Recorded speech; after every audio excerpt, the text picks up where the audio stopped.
نشر چهارمین برنامه در تالار است. امروز یکی از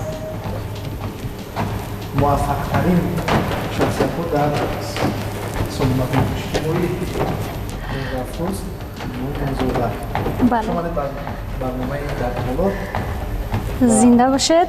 خب اولا درود میگویم به همه تماشابینان یوتیوب کانالی، البته که شما خصوصا تماشابینان برنامه در تالار.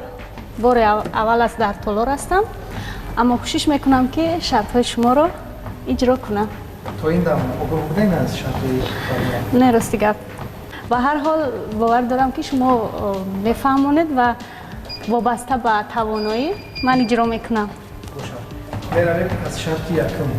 شرط نمیگذاریم، میبینیم که در 5 دقیقه شما چقدر مسافه رو طی میکنید. میشود؟ باشه. افزایش میکنیم صورت دور از 5 سال کردیم. گفتین که از سلامت اجتماعی دور شدیم. با کدام خوب؟ راستی از روزی که درس ها شروع شدن پورا به تعلیم تربیت فرزندانم بند هستم. آنها رو به کورس های روسی انگلیسی موندم. راستی وقت نمی‌یابم. فکر میکنم که از آنکه وقتم رو در صفحه های اجتماعی میگذرانم بهتر آن است که به تربیت فرزندانم بند شوم، چون آینده ملتن، آینده جامعه و خصوصا آینده من. کمی صورت رو افزایش میکنیم. 4 کیلومتر ساعت میدویم. 1 دقیقه وقت سپری گردیم. 4 دقیقه دیگر. اگه خراب میشه برنامه شما ده. مقصد برنامه ما است که باید مهارت بودن اشتراک بکنم با بعدش یعنی مایل بندن و همون نفرهایی که اشتراکچی فعال برنامه میشن. البته از طرف یوتیوب کانال ما با آنها یک توفیه چیزی تبلیغ کرده میشود. مشکل نیست که قدر روبویی غزل رو ازیاد کردن چقدر وقت لازم اومد که اون تبلیغ شما ازیاد کنید؟ برای اون نفره که با ایجاد مشغول است، تحصیل کرده فاکولته روزنامه‌نگاری است، فکر میکنم که ایجاد کردن یا از خود کردن شعر و ترانه دشواری ندارد. یعنی چقدر غزل رو از آن می‌شود؟ خیلی بسیار. برای من مهم نیست شاعر نویسنده کی است، با دلم نزدیک آمد درد جامعه درد مردم باشد. البته که از یاد میکنم زمزمه و میخونم.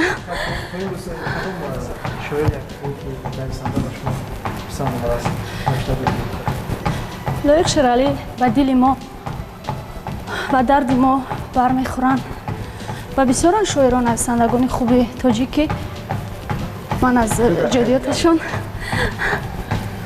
ایجادیاتشون البته که استفاده میبرم. زیاد نمیکنین دیگه. خیلی بدهیم که خراب شوم. خواهش شما بشه 5 کیلومتر ساعت. ورزش خوب است، البته بهترین برنامه است، به خاطر که بهوده نمیگویند که ورزش برای سلامتی است. بیاین اشتراک کنین رنگی من بدویم. نه همزمان دویدن و سخن کردن. نه چی به 1 دقیقه دیگر.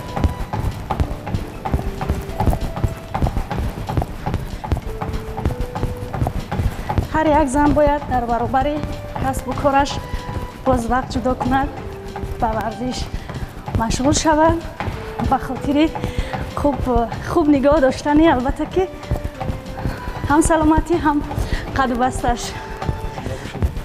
1 دقیقه دیگر بکنیم است.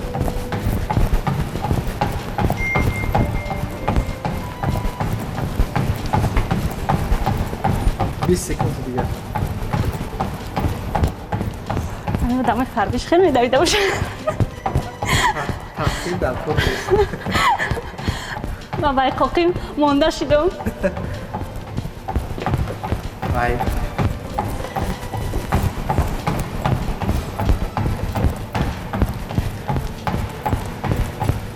صورت بلند کنیم یا که 20 ثانیه هم سپری میشود.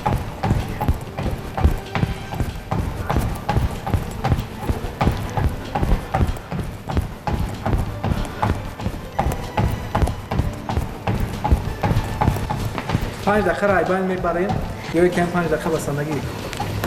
چیزی که شما بفرمایید قبول دارم. خب ما فکر میکنیم وقتی برنامه هم کمی کوتاه است و 5 دقیقه بسندگی میکنم. در 5 دقیقه مهرافروز 600 متر راه را طی کرد. کم؟ خیلی خوب. کم؟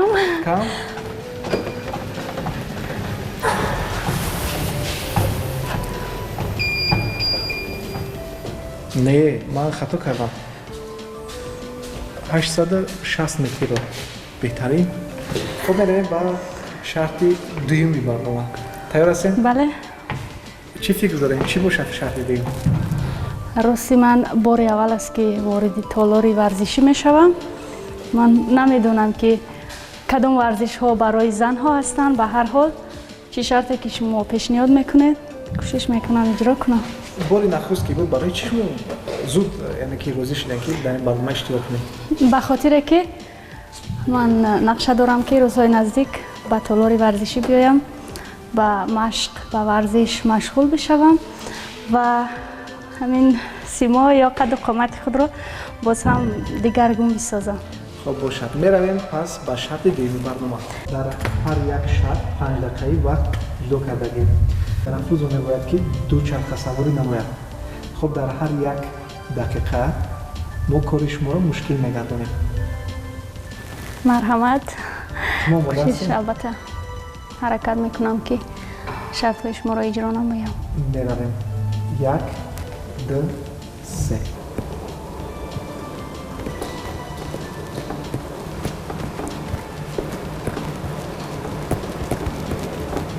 8 9 10 ثانیه شد.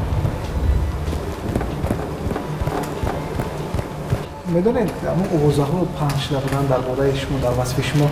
خب ستاره شدن با فکر من آسان تر است ولی اون چیزهایی که بعدا در وصف ستاره ها یعنی وصف میکنم اون رو تحمل کردن خیلی مشکل. بهده نمیگویند که شهرت خون دارد و وقتی که تو میخوای که معرفی باشی باید که آماده باشی به همه اون ضربه هایی که به سوی تو میآیند و البته که من نیز آماده ام. طوری به همه معلوم است سربلندانه پشت سر کردم آن روز و آن لحظه ها رو و امروز روزگار خوب دارم. خدا را شکر. گفتیم اویله چی میکنم؟ اویله کاری من یا گپ کلوچه هایی که اطراف من میکنند با زندگی من هیچ دشواری یعنی که نمیوردن؟ نمیاره. بله.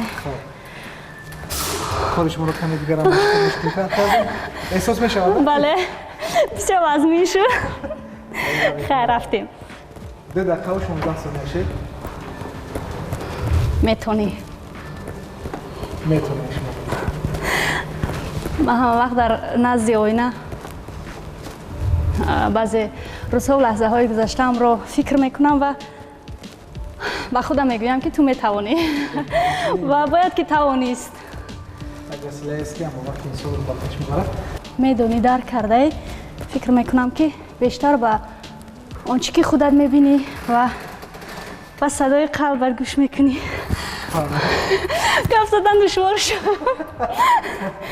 3 دقیقه و 15 ثانیه رفتیم. اما بگذار در این برنامه ما همون گفته‌هایی که صاحب در وصف شما میگم و در وصف کسی که باشن نباشن میگن ما با اون کار نداریم. اون نفرهایی که در همون پایان گپ میزنن اونها همه وقت در پایان نیستن.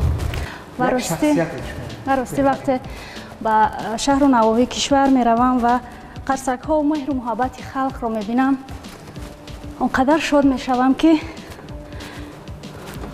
افتخار میکنم که توانستم باز مشکل میگردونیم کار شما رو. میره نمیشود دیگه.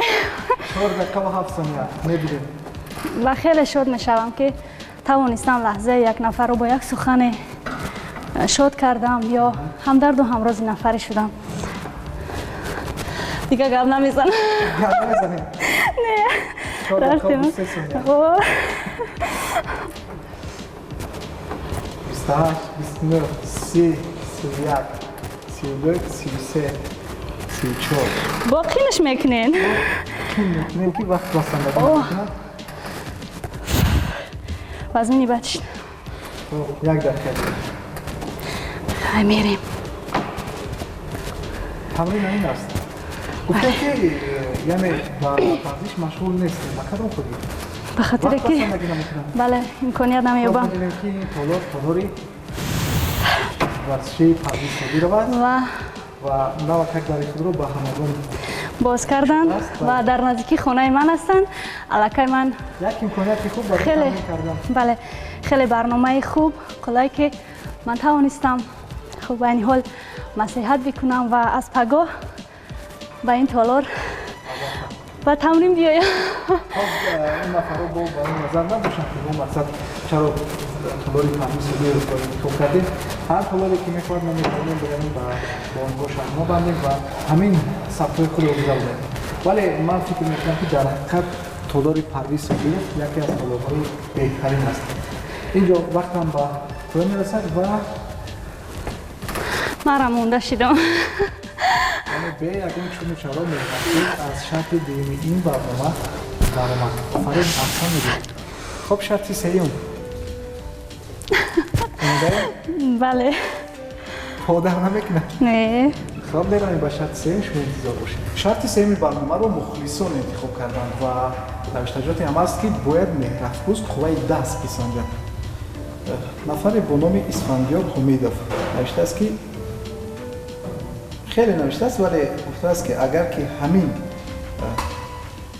عمل رو اجرا کنند ما از او روزی. خب می‌بینیم که مهرافروز چی می‌گه. اسفندیار حمیدوف شما رو انتظار باشید. شرط به شما فهمو است. بله شرط فهمو است. تشکر زیاد به برادر عزیز اسفندیار. من باری هم اجرا نکردم اما به خاطر همون تماشابینان برنامه شما کوشش میکنم که اجرا کنم. قوای دست نمیسنجه نه؟ وزن هم برداره؟ بله. خب باشه. خب فهمو برای اسفندیار هم که به کدام خاطر این بانو نمیخواد که قوای دست بسنجد 2.5 کیلو 2.5 کیلو 5 کیلو این اگر باشد قریب 10 کیلو بار است اینجا. خب بشه شما بله. که بار نخست با تالار اومدین برای شما می وزن و فکر بسنده بله طرز قپیشو میدونید بله خب. بهترین کمی دیگر با میشود بیا میبرداریم 1 2 3 1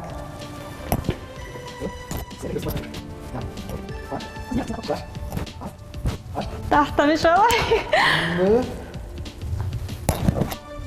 ده دیگه زیاد نمیشه باشه دیگه زیاد نمیشه برنامه شما رقم داده تماشابینان نازک هستند طبع و مقصد نگاهی خود رو دارند و هرچی که آنها درخواست میکنند ما باید که اجرا کنیم به خاطر که آنها هستند که ما رو تماشا میکنند دستگیری میکنند اگر آنها نباشند ما کی هستیم زنده باشند ما آماده ایم همیشه شرطگذاری راست دیگر تو این دم با یگان اشتراکچی منابع این نشد تقدیر ما یا خیر بله خب از این به بعد شرطگذاری می شود گفته بودیم در خاطر بیننده هم است و اینجا هست یک میدونید چه یک پیشنهاد و یک خواهش است در برنامه نوبتی شما کی را دیدن میخواهید میدونید من میخوام که چهره های برنامه شما واقعا چهره های شناخته باشن معرفی باشن و آنهایی باشن که در جامعه برای وطن و ملت ما خدمت کردن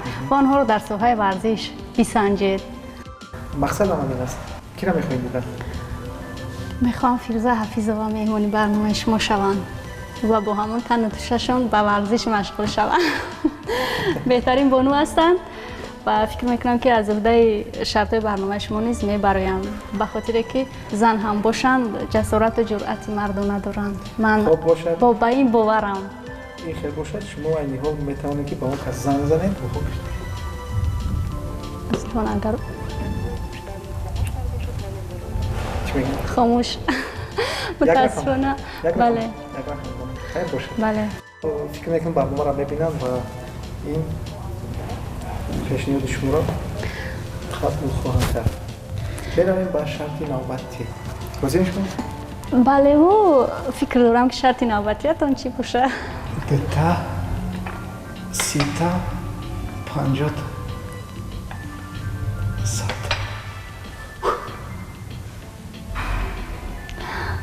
فهمو بله شروع میکنیم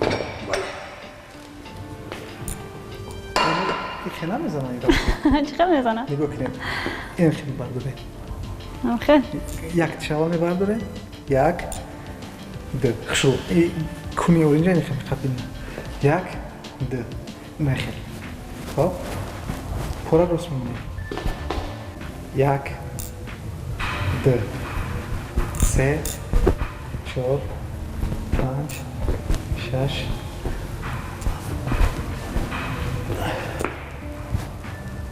حساب کنیم 13 14 15 16 17 18 19 20 یعنی 10 دونه زدیم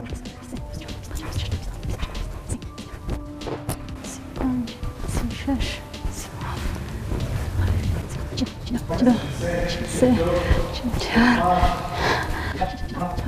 44 51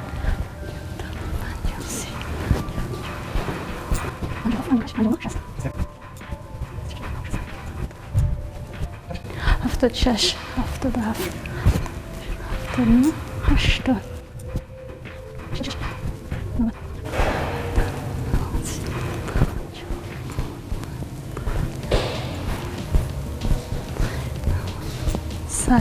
فکر میکنم که در مراتبه اول کفایه باید سلک من اینجا میخواستم که باز کمی وزنی گرمتر رو باشم بیگ خب یک گپولو نمیروم بگذار مرفوض آمکه 50 مراتبه این وزن رو برداشت و اینک باز اندکه دیگر باز وزن گرمتر شد بله یا دو سه چهار پنج شش هفت هشت نه 10 خیلی نه اینا 10 هر چقدر وزن گرمتر هم تیم شما باید اون چونچه رو کرا اما یعنی جو کرده میتونه اینجا هست با یک وزن دیگه آرامت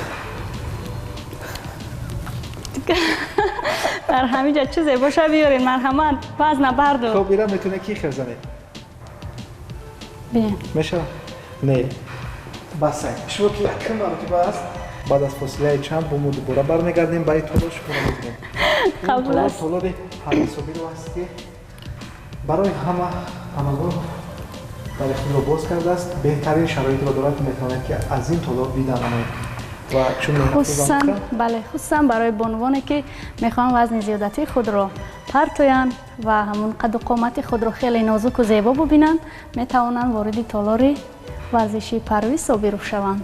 بهترین عموما در ورزش بدنسازی یک سخن است که از این بدن در این طلاب یک هیکل میسازم و این سخن هم خیلی سخن فلسفی است. بله معنی محتوای خوب دارد و برای همون هیکل رو ساختن من تصمیم گرفتم که از پگاه وارد تالار ورزشی پروی صابرو شوم. قانون ورزش خود همین است که نفری که بار نخست به تالار میباید اونقدر شرط‌های مشکل رو به او واگذار نمیکنم و مهرفوز هم از اون نفرانی بود که امروز بار نخست قدم خود رو به این تالار یعنی در عموم به تالار رنجه کرد و ما نتوانستیم که شرط‌هایی که بودن آنها را به شما پیشکش نماییم. کوشناسان رو نمیدونم به نظر من خیلی خوب از اجرای همه شرط‌ها برآمدین. گپ زیاد نکنیم چون احترام به همین مهمانی برنامه ما در همین کاغذها یک چیزی نوشید رو گذاشتیم. این رو ما نمیتونیم که همین گونه به شما هدیه کنیم. انتخاب شما کدومی از این رو کدامی که شما پیشنهاد کنین برای من قبول است. مهم توفه نیست، مهم توجه است، قدردانی است، احترام گذاشتن است. یک باشد لیکن انتخاب شما مبلغ گوناگون در اینجا. بله. اونی که شما میگیرید 2000 شما میشد، اونی که دست من ماند البته که نوار بردار میگیرد. فکر میکنم که جای نمیتوان نگاه کنم. خوب تماشابینان یک حاضر کردیم. بگذار از دستی راستتون رو بگیرم.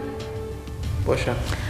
مهم آن است که داخل این کانورت به قول چی است، چی مقدار مبلغ است.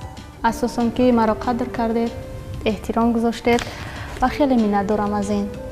باور دارم که برنامه‌های آینده تان جالب‌تر خواهند شد و شرح‌ها نیز خوبتر و زیادتر خواهند گشت. و شما برای موفقیت می‌خواهم. فکر می‌کنم که تماشابینان نیز دستگیری می‌کنند این برنامه را. شرطی که با شما پیشکش کردیم مشکل نبودم. طور پیشتر گفتم بار اول است وارد تالار ورزشی شدم، اما نه آنقدر احساسی مشکلی کردم. بعد از فاصله چند همه اون پیدا میشوند. بعدتر پیدا میشن. خب این رو بعدا با ستوریس میکنین میگین. قبول است. میخواستیم با شما ساعتها از توفیق کنیم، ولی بعدا نوبت با شما میرسن اون ساعتها شما میتونید که با ستوریس کنین، یعنی خریداری بهترین صابونه اجتماعی رویال شاپ رو در صفحه های اجتماعی هم البته که تبلیغ کرده بودم ساعت های بهترین با صفت صفحه رویال شاپ رو را وارد شوید، استفاده برید از مال و محصولات این صفحه. صفت خوب دارند. و بیننده عزیز چی گفتنی شما؟ همیشه سعادتمندی، خوشبختی، سلامتیشون رو میخواهم. نفرایی که بعد شما در این برنامه اشتراک میکنن چی شکر ما با اونها واگذار نماییم؟ البته زنها که نازک هستند و باید که سرا هم که اشتراک میکنن شاید هفته دیگر اگر که مرد باشد شاهزاده دوران یا اینکه یگان نفر دیگه باشد، مردها که جسارت و جرأت بیشتر دارن نسبت به زنها، اونها میتوانند که از عهده همه شرطها برآیند. زنها که نازک هستند فکر میکنم که شرطهای زنها رو کمی آسانتر، سبکتر واگذار نمایید و نظر بگیرید و باور دارم که هر چهره‌ای که مهمان برنامه شما می شود کوشش میکند که به قدر امکان اجرا نماید شرطها را.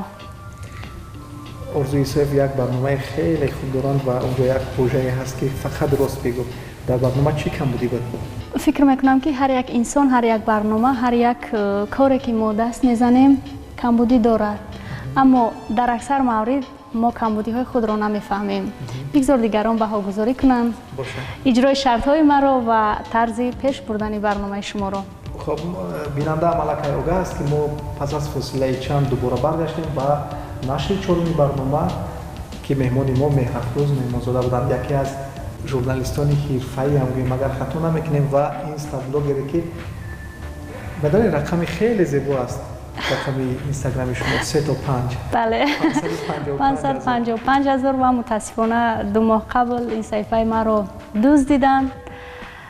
کوشش کرده ایستادم که دوباره صاحب شوم و ناامید نیستم. البته به هر حال تشکر به همانایی که در صفحه های اجتماعی خصوصا اینستاگرام مرا دستگیری میکنند. صفحه نوی من ایمانزاده مهرافروز است که الکی 64,000 اعضاچی را صاحب است. باور دارم که باز خوبتر و بهتر می شود. خب این نشر چهارمی برنامه در تالار بود. هر نفری که میخواد اشتراک کند، چون مهرافروز هم گفتن که فیروزه حفیظ و دلخواه نفر بغیر فیروزه حفیظ و میتواند که در این برنامه اشتراک نماید. و این تالار پرویز صابر افتاد که چند پیش در خود را برای تمامی ورزشگران و نفرانی که میل به ورزش دارند شده است. خب در آخر برنامه با یک مصرع شعری شما این برنامه را جنبست خواهیم کرد. مرا از من که با تو می رود دنیای رنگینم، مرا از من که با تو می رود غمهای شیرینم. اگر با من گلی رویت نباشد خار خواهم شد. مرا از من که با تو می رود ایام گلچینم. مرا از من مرا میشود. هر کسی که هست دایم از عشق نوحه میکنم. خب این عشق سوزانه بله. با خاطر این مصرع های شعری همین کاورت که در دست من است این آوازه شما بهترین نیسته اگه کامر دیگه چون مصرع دیگه شعر بخونم. میگویند که عشق 3 حرف است اما یک دنیا درد، غم، رنج، مصیبت، ماجرا دارد، اما با وجودی همه دردهاش معنی زندگی است و من حیات ما را عشق، رنگ و زیب و زینت میبخشد. همیشه عاشق باشید، همیشه اون را که دوست می‌دارید در کنارش باشید، احترام کنید، قدر نمایید و به خاطر عشق من صاحبی دو کامر شدم. ولی نوربردار کمی چهرهش تغییر یافت اینجا. نوربردار مبلغ بود بزرگ باشد ولی این یک حاصل است. بدونید این صاحب این کاورتون نه تنها اشتراکچی برنامه میشوند. مقصد برنامه ما اون است که هر نفر کامنت های خوب می‌نویسد و مثل قربان که از شوراباد و اون نفری که اسفندیار حمید از نوریه واسه بود. خب هر نفری که با مثل این دو نفر فعال میشود، اشتراکچی فعال میشود، یکی رو انتخاب میکنیم و صاحب همین گونه مبلغ ها میگردد. برای همین فرصت رو از دست ندهید، کامنت ها رو نویسید، کامنت های خوب، پیشنهادهای خوب. هر نفری که پیشنهاد خوب می‌نویسد و کامنت های خوب می‌نویسد صاحب جایزه می‌گردد. جایزه اون است یا اینکه می‌توانید بیاید بر طلب‌های کدام طلب رو انتخاب می‌کنید، مبلغ رو ما می‌سپاریم، یک ماه شما در اونجا تمرین می‌کنید. بهترین امکانیت است از جانب یوتیوب کانال شهاب‌الدین یتیموف. بله، شهاب‌الدین یتیموف برای تماشابین شانس را از دست ندید. اگر کسی که مثلا امکانیتی در طلب مشق کردن رو نتواند، ما می‌توانیم که با اونها پاکت خریداری نماییم. چه مقداری که باشد و همون نفر باید همیشه پیگیری همین کانال ما باشد. فهمیدتون؟ فکر میکنم که بله امکانیت خوب است. امکانیت خوب رو شما برای تماشابین عزیز خویش فراهم آوردید و آنهایی که البته شرایط خوبی مشق کردن ندارند در تالارهای ورزشی میتوانند با استفاده از یوتیوب کانال شهاب‌الدین یتیموف آرزوهای خویش را عملی بسازند. پیگیری برنامه‌هایش باشید. موفقیت میخواهم. تا برنامه بعدی.